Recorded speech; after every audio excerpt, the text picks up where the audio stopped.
সুপ্রিয় দর্শক আসসালামু আলাইকুম, welcome to my YouTube channel আমার কেয়ার ডেইলি ব্লগসে আপনাদেরকে স্বাগতম। আজকে একটা ভিডিও নিয়ে আবার আপনাদের মাঝে চলে আসলাম। তো আশা করি আমার সম্পূর্ণ ভিডিওর সাথেই থেকে যাবেন। তো আমি কি করে এই গরমের মধ্যে কাঁচা আমের শরবত বানাই তো আপনাদের সাথে শেয়ার করতে যাচ্ছি। প্রিয় দর্শক, এখন যেহেতু প্রচুর গরম পড়েছে, তো শরীরকে কীভাবে ঠান্ডা রাখবেন তো সেই সচেতনায় কিন্তু সবাইকে থাকতে হবে। কারণ এখন গরমে কিন্তু মানুষের শরীর অনেক অসুস্থ হয়ে যায়। তো বন্ধুরা, প্রিয় আপুরা এবং ভাইয়ারা, আপনারা দুপুরে দিবে এভাবে যদি কাঁচা আম দিয়ে একদম শরবত বানিয়ে খান তাহলে শরীরটাও ঠান্ডা থাকবে, মনটাও হালকা পাতলা লাগবে। তো এখানে দেখেন কাঁচা আম আমি দুইটাই নিয়েছি। তো আম যেহেতু টক, আম বেশি নিতে হবে না। তো এখানে আমি একটা ছুরির সাহায্যে এভাবে আমি ছিলকাগুলো ছিলে নিয়েছি আর ছুরির সাহায্যে এভাবে টুকরো টুকরো করে নিচ্ছি আমগুলো।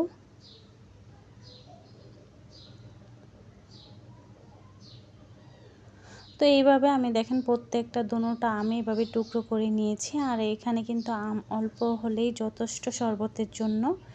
আম যেহেতু অনেক টক, তো এখানে বন্ধুরা দেখেন আমি একটা ব্লেন্ডার নিয়েছি। তো আমগুলা কিন্তু আমি কেটে ভালো করে ধুয়ে নিয়েছি।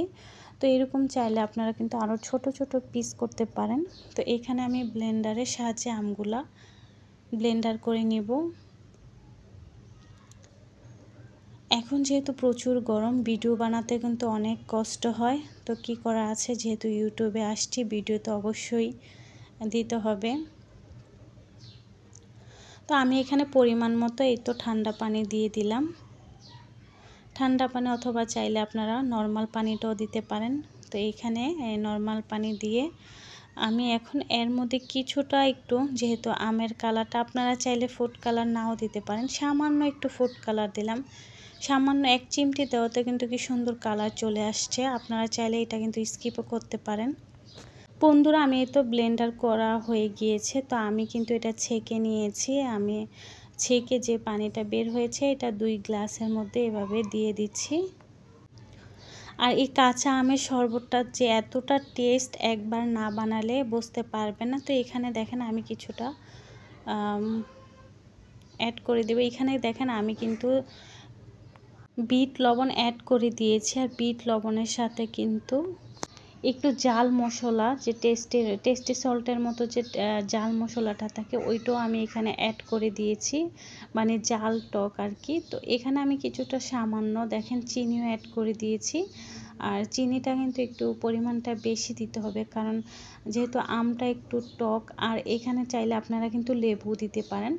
আর বিট লবণটা অ্যাড করার পরে যে এত সুন্দর একটা ফ্লেভার আসে আমের এই শরবত থেকে, একবার না খেলে বুঝতে পারবেন না। তো আমার এই রেসিপিটা যারা ফলো করবেন আশা করছি তাদের শরবতটা একদম পারফেক্ট হবে।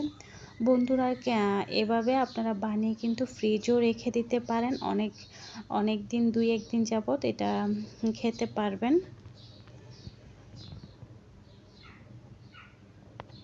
তো কিছুটা বাজার নিয়ে আসলাম, সে বাজারগুলো আপনাদের সাথে শেয়ার করতে যাচ্ছি। তো এখানে কিছুটা দেখেন ভেন্ডি নিয়ে আসলাম, তারপর হচ্ছে লাউ নিয়ে আসলাম, করলা নিয়ে আসলাম। আর আমার বাসায় যেহেতু একটা ছোট্ট অস্ট্রেলিয়ান তোতা পাখি আছে, ওইটার জন্য কিছুটা মরিচ নিয়ে আসলাম, এতটা পছন্দ করে মরিচ খেতে। আর এখানে ভেন্ডি নিয়ে আসলাম, ভেন্ডিগুলো একদম কিন্তু ফ্রেশ ছিল। তো সেই কারণে ভেন্ডি নিয়ে আসলাম। আর গরমের মধ্যে এই ভাজি খেতেই ভালো লাগে। আর এখানে দেখেন একটা পাকিস্তানি সবজি, এটা কিন্তু পাকিস্তানের ভাষায় টেন্ডে বলে। তো এই সবজিটা কিন্তু মাছ দিয়ে খেতে এতটা মজা হয়, আমার মনে হয় যে মিষ্টি কুমড়ার মতো, ছোট যে মিষ্টি কুমড়া ওই রকম ডাঁটগুলা কিন্তু ওই রকমই।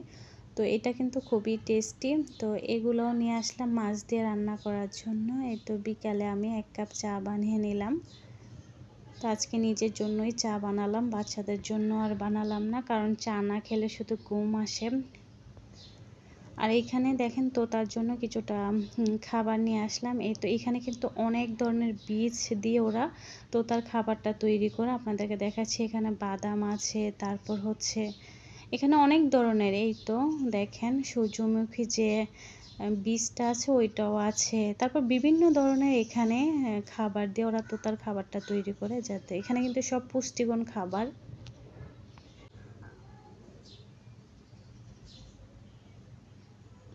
তো কিনে নিয়ে এসে রেখে দিলাম যেন তোতাকে একটু পরপর দিতে পারি খাবার। তো বন্ধুরা, যারা যারা আজকে আমার ভিডিওতে আসছেন, আমার ভিডিও যদি আপনাদের কাছে ভালো লেগে থাকে তাহলে অবশ্যই চ্যানেলটা সাবস্ক্রাইব করে পাশে থাকবেন। এটা কিসের বীজ এটা কিন্তু আসলে আমি নিজেও জানি না, এটা হয়তো বা এক ধরনের কোনো ফ্রুটের বীজ হবে।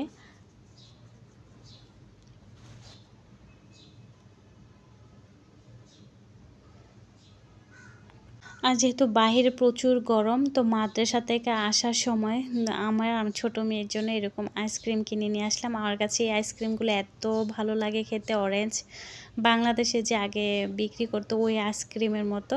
আমার কাছে চকবারগুলো তত ভালো লাগে না, এই আইসক্রিমগুলো আমার কাছে এতটা ভালো লাগে।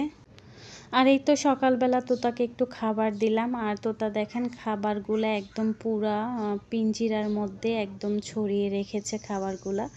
তো এই তো আমি কি করেছি, তো এগুলা সব কিছু পরিষ্কার করব এখন। আর একটা মরিচ দিয়েছি, মরিচটা কত সুন্দর করে মুখে কিন্তু খায় না, কোনো কিছু দিলে কেটে কেটে, একটা আলুর টুকরো দিলেও দেখি মানে কেটে কেটে ফেলে রাখে নিচে। দেখেন এগুলো সব কিলো কিন্তু আলুর টুকরো, তারপর হচ্ছে টমেটো, তারপর হচ্ছে আমি মানে বিভিন্ন খাবারেও ওকে দেওয়া হয়। তো এই তো কত সুন্দর করে খেলতেছে।